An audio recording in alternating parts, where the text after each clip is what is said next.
노파의 얼굴에 차가운 액체가 갑자기 튀었다. 그것은 우유였다. 그리고 아직도 차가웠다. 아, 죄송해요. 제가 미끄러졌어요. 그렇게 말한 사람은 기획실 오중석 과장이었다. 그는 일부러 과장된 미소를 지으며 빈 우유팩을 쓰레기통에 툭 던져 넣었다. 아니, 오 과장님, 이게 과장님이 하실 행동이에요. 옆에 있던 박예진 씨가 피식 웃었다. 손에는 스마트폰을 쥐고 손톱엔 화려한 네일이 반짝였다. 왜 안 돼? 청소 아주머니는 이런 거 닦는 게 일이잖아. 오중석은 수트 소매를 정성스럽게 털어내고는 우유를 뒤집어 쓴 순의 아주머니를 코웃음치며 내려다봤다. 바닥 미끄럽잖아. 넘어지면 본인 책임이지. 그는 비웃듯 덧붙였다. 근데 아침부터 왜 이런 데서 닦고 있어요? 완전 방해되는데 회사 복도 한가운데에 조용히 쭈그려 앉아있던 작은 체구의 순애는 얼룩진 작업복 위로 냉기가 스며드는 걸 느꼈지만 아무 말도 하지 않았다. 그녀의 이름은 한순애였다. 그녀는 올해 79. 하지만 이 회사에 지금 그녀의 진짜 정체를 아는 사람은 아무도 없다. 서울 강남에 자리 잡은 이 중견 IT 기업. 단 한 개의 조립 공장에서 출발했던 회사를 지금의 위치까지 키워낸 이는 다름 아닌 한순애였다. 창업자이자 전 회장, 그리고 현재는 외주 청소 용역 직원. 그녀는 흐트러짐 없는 동작으로 조용히 무릎을 꿇고 복도에 흘러내린 흰 우유를 천으로 닦고 있었다. 도와주는 이도 쳐다보는 이도 없었다. 멀리서 스마트폰 셔터음이 작게 울렸지만 순애는 아무 말 없이 그 시선을 받아들이며 생각했다.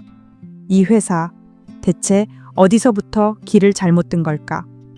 40년 전 작은 공간 하나에서 시작한 회사는 이제 국내외에 수십 개 지사를 둔 중견기업이 되었다.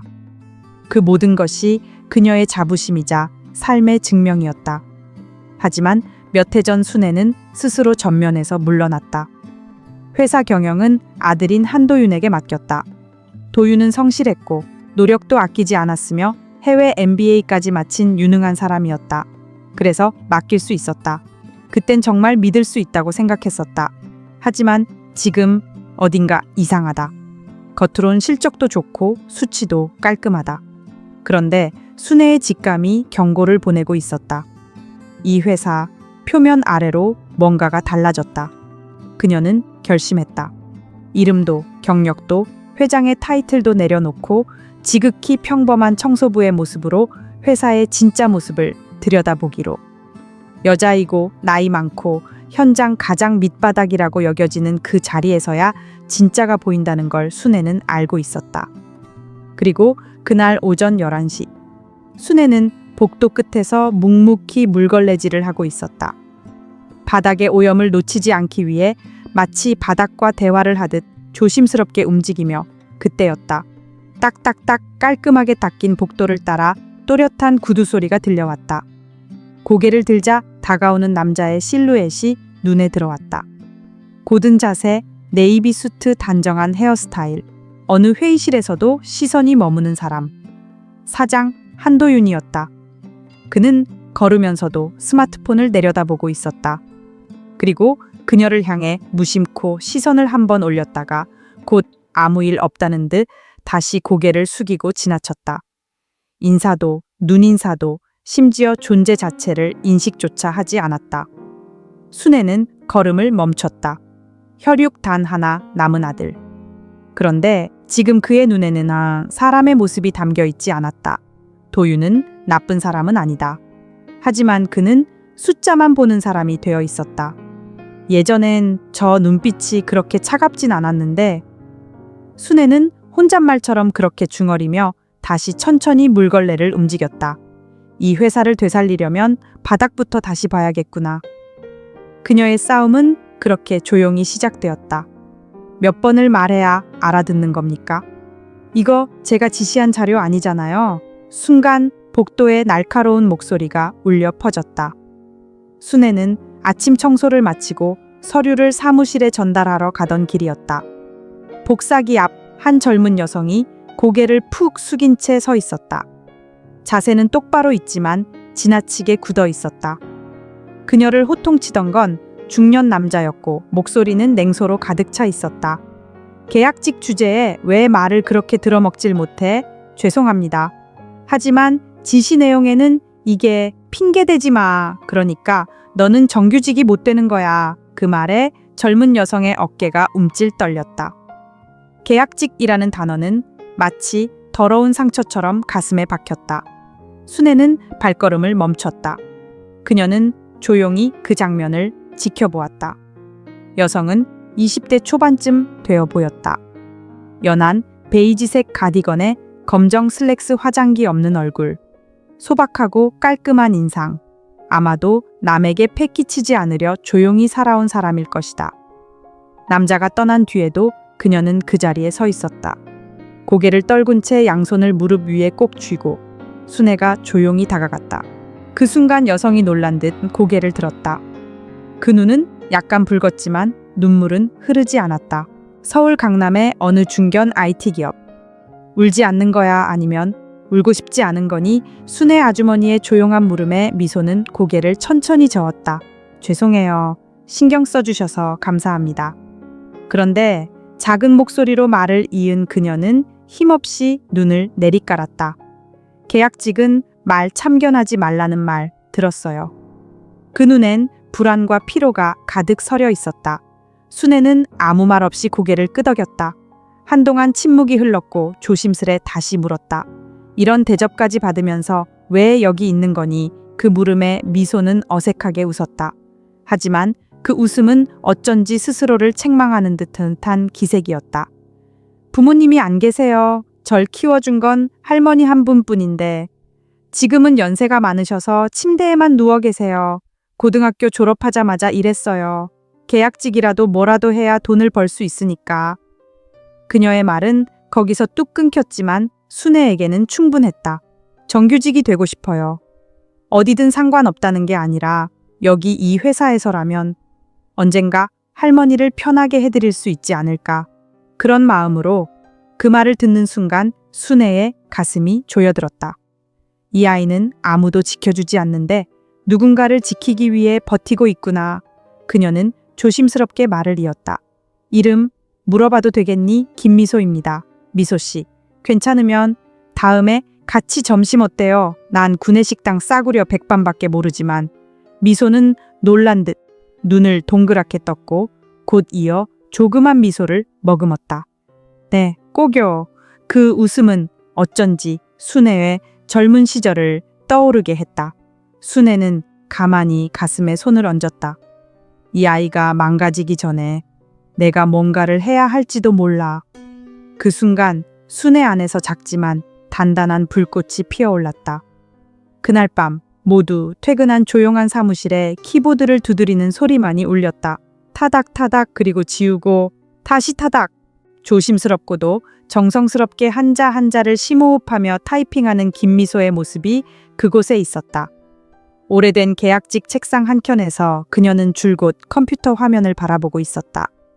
그 눈빛은 결연하고 마치 온몸의 신경을 한 점에 집중한 듯했다. 시간은 이미 밤 9시를 넘어 있었다. 순애는 회의실 쓰레기를 정리하고 돌아가던 길에 문틈 사이로 새어나오는 불빛을 보고 발걸음을 멈췄다.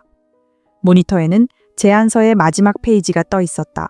그래프, 색상 데이터 근거, 도표 구성, 타깃 사용자 분석. 그 자료는 아무나 만든 것이 아니었다. 제대로 보는 사람이 본다면 분명 가치를 알아볼 거야. 순애는 문을 열며 조용히 말을 건넸다. 이 시간까지 뭐 하니? 깜짝 놀란 미소는 벌떡 일어섰다. 죄송해요. 제가 문을 제대로 안 잠갔나 봐요. 아니야, 화내려는 게 아니고. 이거 혼자 만든 거니? 네, 계약직도 제한 기회가 있다고 들어서 어차피 안 될 건 알지만. 순애는 모니터를 보며 고개를 끄덕였다. 아니야, 이건 통과될 거야. 내용도 탄탄하고 무엇보다 전하려는 힘이 있어. 그 말을 듣자 미소의 눈가가 아주 조금 붉어졌다. 그렇게 말씀해 주신 건 처음이에요. 순애는 말없이 고개를 끄덕였다. 그래, 이 아이는 믿어도 돼. 다음 날 전사 아침 조회가 끝난 직후 미소는 스스로 작성한 제안서를 품에 안고 회의실 앞에 섰다. 문을 두드리자 안에는 영업 투과 과장 정승민이 앉아 있었다. 실례합니다. 오늘 제안 관련해서 계약직이 제안을 한다고 정 과장은 인상을 찌푸리며 미소의 서류를 받아들었다. 몇 장 넘겨본 건 차에 몇 초도 안 됐다. 이런 거였군. 그는 그렇게 중얼거린 뒤 아무런 망설임도 없이 제안서를 두 동강 냈다. 이딴 거 아무 쓸모도 없어. 숫자는 부풀리고 말도 안 되는 공상이지. 그래도 데이터는 다 조사하고. 미소의 목소리가 떨렸다. 시끄러워. 정 과장의 차가운 말이 회의실을 얼어붙게 만들었다. 정 과장의 목소리는 거침없었다. 계약직은 시키는 일만 조용히 하면 돼. 제안 같은 거 웃기지도 않거든. 회의실 안은 갑작스레 얼어붙었다. 몇몇 직원들은 아무 말도 없이 시선을 돌렸다. 누군가는 스마트폰만 뚫어져라 바라봤고 또 누군가는 황급히 책상을 정리했다. 그 순간 김미소는 혼자였다. 아무도 그녀의 편이 되어주지 않았다. 그런데 정 과장은 갑자기 화난 얼굴로 다른 제안서를 집어들었다. 이건 좀 다른데 이거 봐. 군더더기 없고 괜찮잖아. 그가 손에 쥔 건 이우진 영업부장 아들 명의의 제안서였다. 고작 A4 2장. 내용은 그야말로 급조 수준. 도표도 없고 자료도 없이 글자 몇 줄뿐이었다. 하지만 그 제안서에 적힌 단 하나의 이름이 전부를 결정지었다. 역시 다르다니까. 감각이 있어 감각. 정 과장의 말에 맞춰 회의실 여기저기서 억지 웃음이 터졌다. 우진 씨 진짜 대단하네. 거의 천재 아닌가요? 부장의 아들이라는 이유 하나만으로 누구도 미소의 노력이나 자료에는 눈길조차 주지 않았다. 그 광경을 순애 아주머니는 미화원용 카트 뒤편에서 가만히 지켜보고 있었다. 그녀의 손에 들린 걸레자루가 덜컥 울릴 정도로 강하게 쥐어졌다. 너무도 뻔뻔한, 너무도 얄팍한 세상이었다. 미소는 고개를 숙인 채 찢어진 제안서 조각을 조용히 하나씩 주워 담으며 중얼거렸다. 제 실력이 부족했던 거예요. 더 열심히 하겠습니다. 그 목소리는 누구보다 자기 자신을 향한 자책처럼 들렸고 그 말은 곧 순애의 가슴에 또 하나의 불을 지폈다. 당신의 노력을 절대 헛되게 하지 않을게. 순애는 속으로 그렇게 다짐하며 묵묵히 카트를 밀고 회의실을 빠져나갔다. 오전 11시 15분. 순애는 2층 대회의실 앞 복도에 세제를 담은 양동이를 들고 서 있었다. 오늘은 외부 손님이 온다고 해서 회사 전체가 괜히 들떠 있었고 직원들의 긴장감이 공기처럼 감돌고 있었다. 그때였다. 회의실 문틈으로 남자들의 낮고 굵은 목소리가 새어나왔다. 순간 문이 아주 살짝 열리며 회의실 내부가 엿보였다. 이병태 부장이 두 손으로 두툼한 흰 봉투를 건네고 있었고 그 봉투를 받는 이는 반짝이는 시계를 찬 양복 차림의 남자였다. 남자는 슬쩍 봉투 안을 확인하더니 조용히 고개를 끄덕이며 말했다. 이번 달 건도 잘 부탁드립니다. 순애는 걸레를 짜는 척하며 시선을 피했다. 그러나 그녀의 손끝은 아주 미세하게 떨리고 있었다. 회의실 문이 완전히 닫힌 뒤에도 그녀는 한동안 그 자리에서 움직이지 못했다. 확신이 들었다. 이 회사에는 아직도 드러나지 않은 무언가가 있다. 그날 오후 순애는 본사 4층 이병태 부장의 사무실 앞에서 분리수거를 하고 있었다. 안쪽엔 아무도 없었다. 실례합니다. 혼잣말처럼 말하고 사무실 안으로 조심스럽게 들어섰다. 책상 위에는 마시다 남은 캔커피와 함께 여러 장의 영수증이 무심하게 흩어져 있었다. 청소 직원이 손대서는 안 되는 줄 알면서도 순애는 주위를 둘러본 뒤 조용히 한 장을 집어들었다. 클럽 8인 세트 21만 8천 원, 택시비 2만 1천 원, 새벽 3시 접대비. 영수증 귀퉁이에는 회사 이름과 함께 접대비 처리라는 도장이 찍혀 있었다. 순애는 말없이 휴대폰을 꺼냈다. 빠르고 정확하게 찰칵찰칵. 촬영된 내용에는 고급 클럽 심야 택시비, 꽃다발 선물까지 모두가 담겨 있었다. 접대라는 이름 아래 회사 돈이 새어나가고 있었다. 누가 봐도 수상한 자금 흐름이었다. 하지만 그녀는 눈썹 하나 까딱하지 않았다. 분노도 아니고 흥분도 아니었다. 오로지 냉정함. 그게 순애의 방식이었다. 숫자는 속일 수 있어도 공기와 냄새는 못 숨긴다니까. 그녀는 그렇게 혼잣말을 내뱉었다. 바로 그때였다. 어나 방금 문 잠그는 거 깜빡했나? 순애는 인기척을 느끼자 반사적으로 몸을 굽혔다. 복도에서 들려오는 발걸음 소리에 가슴이 철렁했다. 얼른 스마트폰을 작업복 주머니에 밀어넣고 영수증은 원래 자리에 돌려놨다. 마치 쓰레기 봉투를 묶는 척하며 등을 돌리고 서 있었다. 철컥 회의실 문이 열렸다. 뭐야 너였냐? 놀랐잖아. 영업부장 이병태였다. 순애는 조용히 고개를 숙였다. 아무 말 없이 양동이를 들고 자리를 뜨려는 순간 잠깐 등 뒤에서 걸걸한 목소리가 들렸다. 순간 심장이 한 박자 빠르게 뛰었다. 그러나 그녀의 얼굴은 전혀 흔들림이 없었다. 이병태는 순애의 등을 흘끗 보며 물었다. 방금 여기 들어왔지? 혹시 책상 건드린 거 아냐? 순애는 천천히 몸을 돌리며 작게 대답했다. 쓰레기통 비우러 왔습니다.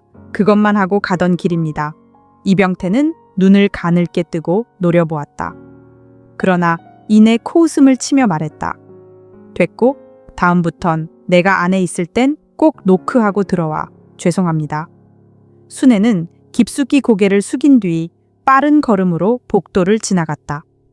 카트 바퀴가 마룻바닥을 긁는 소리가 그녀의 긴장감을 대변하듯 퍼졌다. 양동이 속에 물이 어딘지 미지근하게 느껴졌다.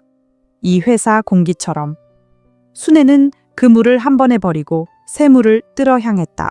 진짜 더러운 걸 씻어내야 하니까. 이 자료 누가 영업부에 넘긴 거야. 그 한마디에 사무실의 공기가 순식간에 얼어붙었다. 이병태의 아들 이우진이 서류를 들고 서 있었다. 무능하지만 기획서 하나 잘못 내도 칭찬받던 사내 부장의 후광으로 입사 1년 차임에도 누구도 건드릴 수 없는 인물. 이 수치로 거래처에 넘겼다고 장난하냐. 그가 고함치자 주변의 젊은 직원들은 일제히 시선을 돌렸다. 이거 누가 한 거야? 상대방 회사 완전 난리 났거든. 우진의 시선이 한 곳에 멈췄다. 사무실 구석 복사물을 정리하던 김미소를 향해 야, 너지. 어제 자료 복사한 거 너잖아. 그는 단정지어 말했다. 이 여자야. 잘못된 자료 넘긴 사람. 미소는 눈을 동그랗게 뜨며 당황했다. 저 그런 지시 못 받았는데요. 애초에 이 자료는 핑계대지 마. 우진이 책상을 쾅 내려쳤다. 그 소리에 놀라 미소의 어깨가 움찔하며 떨렸다. 그래서 인정하고 사과할래? 아니면 계속 부인할래? 미소는 간신히 입술을 달싹이며 말했다. 진짜로? 저는 그때 이병태가 다시 나타났다. 김미소 씨 계약직 주제에 말이 너무 많네. 그의 목소리는 조용했지만 안에 든 힘은 묵직했다. 만약에 잘리고 나면 다음은 어디 갈 건데 누가 고졸에 자격증도 없고 병든 할머니까지 돌봐야 하는 애를 뽑아주겠어. 그 말에 미소의 얼굴이 순식간에 새하얘졌다. 네 할머니 쓰러지면 어쩔 건데. 그 말 한마디에 미소의 무릎이 후들거리며 흔들렸다. 아무도 나서지 않았다. 아무도 말리지 않았다. 마치 이 장면이 일상적인 풍경이라도 되는 양. 그 순간 조금 떨어진 복사기 뒤편. 순애가 조용히 스마트폰을 꺼내 들었다. 녹음 앱의 빨간 불빛이 아무 말 없이 깜빡이고 있었다. 됐어. 이걸로 충분해. 그녀는 속으로 중얼거리며 손끝 하나 움직이지 않았다. 그러나 두 귀는 이 모든 걸 정확히 새기고 있었다. 그리고 마침내 미소가 떨리는 목소리로 말했다. 알겠습니다. 죄송합니다. 좋아. 이병태는 만족스러운 듯 고개를 끄덕이며 아들의 어깨를 툭 치고 돌아섰다. 남겨진 미소는 아무도 없는 듯한 공기 속에서 혼자 복사지를 주워 담고 있었다. 순애는 그 모습을 지켜보며 천천히 녹음을 멈췄다. 다음엔 가만히 있지 않을 거야. 그녀의 마음속에서 조용하지만 단단한 결심이 움텄다. 최근 들어 파견직들이 갑자기 일을 그만두는 일이 자주 있었지. 맞아. 얼마 전에도 한 명이 그냥 사라졌잖아. 그 전에도 또 그랬고. 솔직히 그만두는 게 낫지. 그 부서는 완전 지옥이잖아. 서울 강남의 중견 IT 기업 사내식당 한쪽 구석. 평소와 다름없이 급식대 주변을 조용히 청소하고 있던 한순애의 귀에 직원들의 뒷담화가 뚜렷하게 박혀왔다. 그 말들에는 가볍지 않은 의미가 담겨 있었다. 지난 6개월 사이 이 회사에서 갑자기 일을 그만둔 파견직과 신입사원 수는 이미 10명을 넘기고 있었다. 그 대부분은 영업 2팀과 기획팀에 집중되어 있었고 그 안에서 어떤 일이 벌어지고 있는지는 어렴풋이 감지되었다. 순애는 평소 버려진 서류에서 조금씩 자료를 모으기 시작했다. 갈기갈기 찢긴 퇴직서 조각 속에서 갑질이라는 단어가 흐릿하게 드러났다. 이건 단순히 개인의 문제가 아니었다. 특정인이 아닌 회사 자체가 불편한 존재를 체계적으로 제거하는 구조로 굳어져 있었다. 순애는 사진 증거를 정리했고 몰래 녹음한 음성 파일도 따로 저장해 두었다. 그리고 이를 과거 기록들과 함께 하나의 얇은 파일로 정리해 갔다. 같은 시각 사장실에서는 한도윤이 월간 보고서를 검토하고 있었다. 영업이익은 올라가고 있고 퇴사율도 특별한 변화는 없군. 비서가 고개를 끄덕였다. 현장도 무리 없이 돌아가고 있습니다. 좋아. 이번 분기까지는 이 흐름 유지하도록 하지. 도윤은 냉철하고 유능했다. 하지만 사람의 얼굴을 제대로 보지 않았다. 누가 퇴사했는지, 현장에서 어떤 일이 벌어지는지 그 모든 건 단지 수치로만 인식될 뿐이었다. 그러나 곧 그 무심함의 대가는 그의 눈앞으로 다가오고 있었다. 오후 늦은 시간 회의실에서는 영업부에서 제출한 납품 서류에 중대한 오류가 발견되었다는 보고가 올라왔다. 이거 제출한 사람 누구야? 또 김미소야. 정승민 과장은 이마를 짚으며 한숨을 내쉬었다. 이게 벌써 3번째잖아. 그러게요. 부장님, 아들 우진 씨 자료 손댄 것도 이 친구라는 소문도 있어요. 전 그런 짓 안 했습니다. 미소가 떨리는 목소리로 반박했다. 그럼 누가 했단 거야? 이번엔 이병태 부장이 자리에서 몸을 앞으로 기울였다. 부장님, 이 친구 정말 심각해요.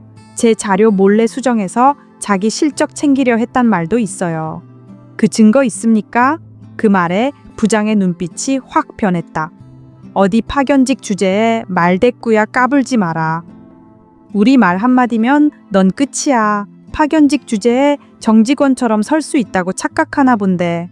그때였다. 한순애가 우연히 회의실 근처 복도를 지나가던 중 유리창 너머로 미소의 떨리는 얼굴을 보게 되었다. 안에서 소리치고 있는 세 남자의 모습도 또렷이 보였다. 주저함 없이 그녀는 회의실 문을 열었다.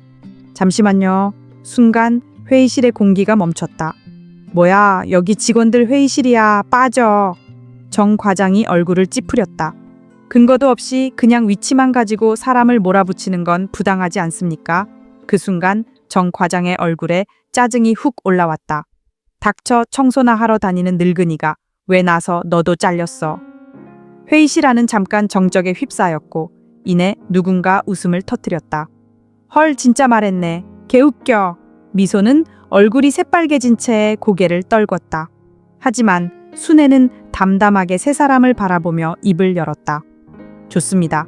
그 해고 감사히 받겠습니다. 그 누구도 그 말의 무게를 이해하지 못하고 있었다. 순애는 아무 말도 하지 않았다. 얼굴에 그 어떤 변화도 없이 허리춤에 휴대전화를 꺼내들었다. 복도 끝 창가에 조용히 서서 그녀는 통화 목록을 천천히 내렸다. 한 이름에서 손가락이 멈췄다. 망설임 없이 발신 버튼을 눌렀다. 한 번의 호출음 뒤 상대가 전화를 받았다. 순애는 차분한 목소리로 단 한마디만 전했다. 부탁드립니다. 예정대로 본사 지하 멀티홀 예약해주세요. 짧은 정적 끝에 전화기 너머의 상대가 알겠습니다. 라고 대답했다. 순애는 스마트폰을 조용히 가방에 넣은 뒤 복도를 천천히 걸어가기 시작했다. 작업복 상의 주머니엔 녹취 파일이 저장된 레코더가 들어있었고 가방 속에는 일자별로 정리된 영수증 복사본과 사진 메모들 그리고 이 모든 것을 정리한 USB 하나가 담겨 있었다. 준비는 끝났다. 지하 회의실 앞을 지나치던 순간 안에서 들려온 건 여전히 웃고 떠드는 남자 직원들의 목소리였다. 그 아줌마 진짜 뭔가 이상했어. 잘린 게 천만다행이야. 비웃음 섞인 그 말에 순애는 고개 한번 돌리지 않았다. 무표정한 얼굴로 묵묵히 계단을 내려갔다. 아무도 눈치채지 못한 채 지금 이 순간 이 늙은 미화원이 회사를 움직이려 하고 있었다. 그로부터 몇 시간 뒤 사내 전 직원에게 단체 공지가 전송됐다. 오늘 오후 4시부터 본사 지하 멀티홀에서 전사 긴급 회의를 개최합니다. 모든 직원은 반드시 참석 바랍니다. 그리고 그것이 모든 시작이었다. 오후 4시 정각, 본사 지하 멀티홀에는 부서별 직원들이 하나둘 모여들고 있었다. 뭔데? 이렇게 갑자기 모이라고 해? 영업 중단하고까지 회의할 일인가? 부장급도 다 소집됐대. 각 부서 직원들의 표정엔 당황과 짜증이 뒤섞여 있었고 시야를 가득 채운 스크린엔 아무것도 뜨지 않았다. 전면 무대는 빈 채로 조명이 내려앉아 있었다. 혹시 새로운 정책 발표 아니면 구조조정 웅성거리는 속삭임이 뒤섞이던 찰나 회의실 뒤쪽 문이 천천히 열리는 소리가 났다. 그리고 한 명의 여성이 천천히 모습을 드러냈다. 연한 회색 작업복에 낡은 운동화, 약간 구부정한 등 뒤로 묶은 하얀 머리. 한순에 그 미화 아주머니였다. 순간 회의장은 술렁이기 시작했다. 저 사람 청소부 아니야. 저 사람이 무슨 권한이 있다고 앞에 나오는 거지? 젊은 직원들은 서로 스마트폰을 내밀며 키득거렸고 기획부 오중석 과장은 얼굴을 찌푸리며 혼잣말했다. 이거 몰래카메라야 뭐야. 영업부의 정승민 과장도 부장의 아들 이우진과 팔짱을 낀 채 빈정댔다. 아까 해고 통보 받았을 텐데 진짜 끈질기네. 이거 뭐 미화 아주머니의 복수극이라도 찍는 거야. 하지만 순애는 아무 말도 하지 않고 조용히 무대 중앙의 마이크 앞에 섰다. 그 손에는 A4 한 장의 종이가 들려 있었고 발밑엔 노트북과 USB 하나가 준비되어 있었다. 스크린 좀 내려주시겠어요? 순애의 짧은 요청과 동시에 뒤편의 스크린이 천천히 내려왔다. 뭐야, 진짜 뭐가 시작되는 거야? 회의장은 웅성거림으로 가득 찼지만 순애는 여전히 말이 없었다. 그러나 그녀의 조용한 등장은 점차 웃음을 잠재웠고 회의실은 점점 조용해졌다. 마침내 그녀가 부드럽지만 단단한 목소리로 입을 열었다. 그럼 시작하겠습니다. 그 목소리에 어느 누구도 반문하지 못했다. 순애는 천천히 회의장 전체를 둘러본 뒤 한 걸음 물러섰다. 그리고 그 순간 무대 옆 출입문에서 또 다른 사람이 등장했다. 수트를 갖춰 입은 사장 한도윤이었다. 사원들 사이에서는 순간 숨죽이는 듯한 긴장이 흘렀다. 도윤은 말없이 어머니 곁에 서서 마이크를 들고 깊이 숨을 들이마셨다. 그리고 또렷하게 말했다. 이분은 저의 어머니이자 우리 회사의 창업자이며 오늘부로 회장직에 복귀하십니다. 시간이 멈췄다. 누군가는 자리에서 벌떡 일어나다 말고 얼어붙었고 또 다른 이는 들고 있던 스마트폰을 바닥에 떨어뜨렸다. 방금 전까지 웃고 비웃던 직원들의 얼굴은 급격히 굳어졌고 회의실 앞줄에 앉아있던 몇몇 간부들은 마치 바닥에 짓눌린 듯 자리로 주저앉았다.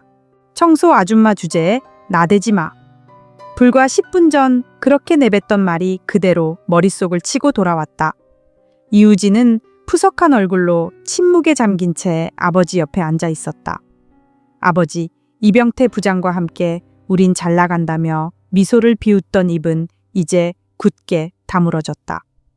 그 옆 기획과장 오중석은 그날 아침 우유를 뿌리며 터뜨린 조롱의 웃음소리가 마치 환청처럼 머릿속을 맴돌았다. 하지만 정작 USB를 손에 쥔 한순애는 아무 말도 하지 않았다. 모니터 앞에 선 그녀는 침착하게 USB를 PC에 꽂았다. 이건 청소 아주머니의 복수극이 아니었다. 바로 이 회사의 창업자 한순애 회장님의 최후의 단죄였다. 사내 멀티홀 안은 묘한 진동처럼 가라앉은 공기로 가득했고 그 가운데 순애는 아주 천천히 스크린 앞으로 다가가며 조용히 말했다. 재생해주세요. 조명이 약간 어두워진 직후 스피커에서 음성이 흘러나왔다. 너 잘려도 할 말 없어. 할머니 쓰러지면 어쩔 건데 그냥 시키는 대로 해. 계약직 주제에 말이 많아. 증거 그런 건 없어. 네가 했다고 하면 끝이야. 그 목소리는 분명 이병태 부장과 그 아들 이유진이었다. 이어서 CCTV 영상이 흘러나왔다. 회식 자리에서 고급 술집 봉투에 담긴 현금을 건네는 이병태 부장의 모습. 다음 달도 잘 부탁드립니다. 웃는 얼굴 받아든 남성의 손엔 고객 리스트가 보였고 그 다음엔 클럽 접대 신형 택시 영수증 고급 기프트 VIP 캐바레 명의의 꽃다발까지 날짜 부서 금액이 모두 기록된 파워포인트 파일이 연이어 등장했다. 그리고 마지막으로 비디오가 재생됐다. 그 안건 읽을 필요 없어. 어차피 결론 뻔하잖아. 계약직 주제에 천재면 뭐해. 우진이는 급이 다르다고. 아버지가 부장이야. 김미소의 제안서를 찢고 조롱하며 키득이던 회의실 풍경. 그 전부가 영상에 담겨 있었고 사내는 숨도 쉴 수 없을 만큼 정적에 잠겼다. 누군가의 목소리가 들릴 듯 말 듯 새어나왔다. 이거 큰일 났다. 정승민 과장은 얼굴이 하얗게 질려 입만 벙벙이 열었다 닫았다. 오중석 과장은 얼굴을 손으로 가리며 숨고 싶다는 듯 버둥거렸다. 이우진은 그 자리에 주저앉은 채 말을 잃고 멍한 눈으로 바닥만 바라봤다. 그때 한순애는 마이크를 잡고 조용히 입을 열었다. 저는 이 회사를 누구도 무시당하지 않는 공간으로 만들고 싶었습니다. 나이도, 성별도, 직책도 중요하지 않은 일하는 모두가 존중받는 회사를요. 하지만 어디서부터인가 잘못된 것 같네요. 그녀의 목소리는 분노가 아닌 깊은 슬픔에 잠겨 있었다. 영상을 멈춘 뒤에도 그 공간은 여전히 침묵에 갇혀 있었다. 저는 매일 누구보다 먼저 출근해 마지막으로 이 회사를 지켜보며 퇴근했습니다. 왜냐면 이 회사의 뿌리가 썩었는지 확인하고 싶었기 때문입니다. 직원들은 고개를 푹 숙였다. 아무도 얼굴을 들지 않았다. 그리고 마침내 한순애는 또박또박 한마디를 덧붙였다. 당신들 같은 사람이 남아있는 한 이 회사에 미래는 없습니다. 그 말은 조용했지만 누구보다 뼈에 사무쳤다. 이병태 부장은 완전히 얼어붙은 얼굴로 고개를 천천히 흔들었다. 그건 오해예요. 회사를 위해 헌신했는데 변명은 허무하게 흩어졌고 옆에 있던 이우진은 무릎을 꿇은 채 떨고 있었다. 입을 열 힘조차 없었다. 기획과장 오중석은 손으로 얼굴을 가리며 거의 중얼거리듯 말했다. 그건 그냥 분위기 때문에 장난이었어요. 그럴 의도는. 하지만 이제 그런 변명조차 더는 받아들여지지 않는 공기였다. 순애는 고개를 돌렸다. 그리고 그날 아침 복도에서 조롱하며 웃던 젊은 직원들을 향해 시선을 멈췄다. 죄송합니다. 진심으로 몰랐습니다. 회장님이실 줄은. 저희는 그냥. 사내 멀티홀 전체는 참회의 공기로 가득 찼다. 멀티홀 안도윤 사장의 말이 끝나자 정적이 감돌았다. 그런 건 중요하지 않죠. 죄송합니다. 반성하고 있습니다. 다시는 사람을 외모로 판단하지 않겠습니다. 젊은 남성 직원이 떨리는 목소리로 말했다. 이전까지만 해도 마음속으로 우월감을 가졌던 이들은 지금은 얼굴에 식은땀을 흘린 채 조용히 고개를 숙이고 있었다. 자신보다 아래라고 여겼던 사람이 사실은 훨씬 더 큰 존재였다는 사실 앞에 인간은 이토록 쉽게 무너질 수 있었다. 그런데도 순애 아주머니는 누구 하나를 향해 고함을 지르거나 비난하지 않았다. 오히려 담담한 얼굴로 말했다. 사람은 누구나 실수를 합니다. 하지만 그 실수와 마주하지 않는 사람에게는 미래가 없습니다. 그 말은 꾸짖음이 아니라 진심 어린 호소였고 이 회사를 바꿀 수 있는 건 바로 지금이 마지막 기회입니다. 라는 그녀의 목소리는 사내의 공기를 완전히 바꿔놓았다. 누구도 반박하지 못했다. 창피함도 후회도 감정의 소용돌이도 그 말 앞에선 무의미했다. 그리고 모든 시선은 어느 한 소녀에게 향했다. 사람들 틈에서 고개를 숙인 채 울고 있는 이가 있었다. 수없이 짓밟혔으면서도 다시 일어선 사람. 바로 김미소였다. 그 누구보다 이 회사에 절실히 필요한 인재는 다름 아닌 그녀였다. 조용했던 회의장이 서서히 가라앉자 순애 아주머니는 조용히 몸을 돌려 도윤 사장을 바라보았다. 넌 지금까지 숫자만 봐왔어? 그러다 보니 현장의 목소리는 들리지 않았고 사람들의 고통이나 노력은 다 놓쳤지. 그건 어머니의 말이 아니라 회사를 창업한 한 사람의 진심이었다. 한도윤 사장은 한동안 아무 말도 하지 못한 채 주먹을 꽉 쥐었다. 입술을 깨물며 고개를 숙이고선 떨리는 목소리로 말했다.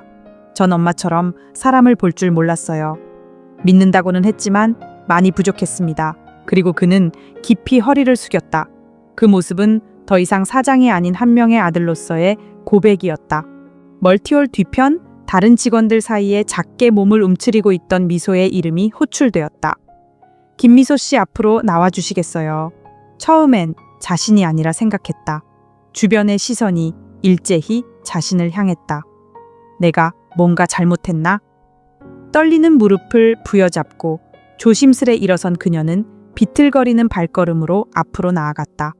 시선은 흐릿했고 생각은 정지된 듯했지만 그 와중에도 앞에 서 있는 순애 아주머니의 온화한 눈빛만큼은 두려움 속에 하나의 등불처럼 다가왔다. 마이크는 이미 준비되어 있었지만 미소는 아무 말도 하지 못한 채 그저 서 있기만 했다. 몇 초간의 침묵 후 순애 아주머니는 그녀의 어깨에 조심스럽게 손을 얹었다. 깜짝 놀랐지. 하지만 이제 당당하게 있어도 돼.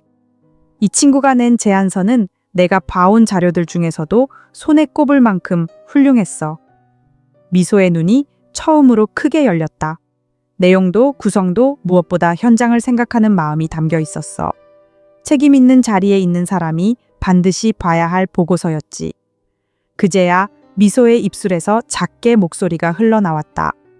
혼나는 줄 알았어요. 또 누군가의 탓이 되겠지 싶었고요. 그 말과 함께 조용히 눈물이 한 방울 그녀의 뺨을 타고 흘렀다. 그런데 봐주셨군요. 그 말 한마디가 회의장 전체의 공기를 바꿔놓았다. 어디선가 코를 훌쩍이는 소리가 들려왔다. 그때 도윤 사장이 앞에 나와 마이크를 잡았다. 김미소 씨, 오늘부로 당신을 정규직으로 채용하고 싶습니다. 앞으로 시작될 우리 회사의 변화에 당신의 힘이 꼭 필요합니다. 미소는 울면서도 고개를 여러 번 끄덕였다. 존재감조차 없던 자신이 처음으로 여기에 있어도 된다는 말을 들은 순간이었다. 그리고 그 순간 어디선가 조용한 박수가 시작됐다. 처음엔 한 사람, 이어 또 한 사람. 곧 회의실 전체가 따뜻한 박수 소리로 가득 찼다. 놀란 듯 뒤를 돌아보는 미소에게 예전에 그녀를 무시하던 젊은 직원이 조심스레 고개를 숙이며 말했다. 미안해요. 내가 틀렸어요. 다른 여성 직원도 뒤따라 작게 말했다. 정말 미안해요. 정중하게 고개를 숙인 김미소에게 한 여직원이 조심스럽게 말했다. 솔직히 미소 씨 자료 정말 대단하다고 생각했어요. 말은 못했지만. 그 말을 들은 미소는 또다시 눈가가 붉어질 뻔했지만 이번엔 고개를 꼿꼿이 들고 환하게 웃었다. 그 미소를 바라보던 순애 아주머니는 고개를 천천히 끄덕였다. 이제 시작이네. 네, 정말 열심히 하겠습니다. 순애는 부드럽게 미소의 등을 한번 두드렸다. 한때 계약직 주제라며 손가락질 받던 소녀는 이제 뜨거운 박수 속에 동료로 받아들여지고 있었다. 며칠 뒤 서울 강남의 중견 IT 기업 본사 1층 로비. 벽보 게시판에 커다란 포스터가 새로 붙었다. 사람을 보고 목소리를 듣는다. 그 아래 작게 회사 로고가 인쇄되어 있었다. 출근하던 직원들이 하나둘 발길을 멈추고 고개를 들어 그 포스터를 바라봤다. 그들 너머 로비 한쪽 구석 조용히 바닥을 닦고 있는 한 여인의 모습이 있었다. 희끗한 머리를 하나로 단정히 묶고 등에 곧은 기백을 세운 채 묵묵히 밀대를 움직이는 순애였다. 누구도 알아차리지 못한 사이에 그녀는 다시 무대 뒤로 돌아가 있었다. 정장도 직책도 필요 없었다. 그저 사람이 사람으로 존재해주는 것. 그것이면 충분했다. 순애는 밀대를 내려놓고 물을 다 쓴 양동이를 치운 뒤 마지막으로 포스터를 올려다봤다. 그래, 다음엔 어디를 닦아야 할까?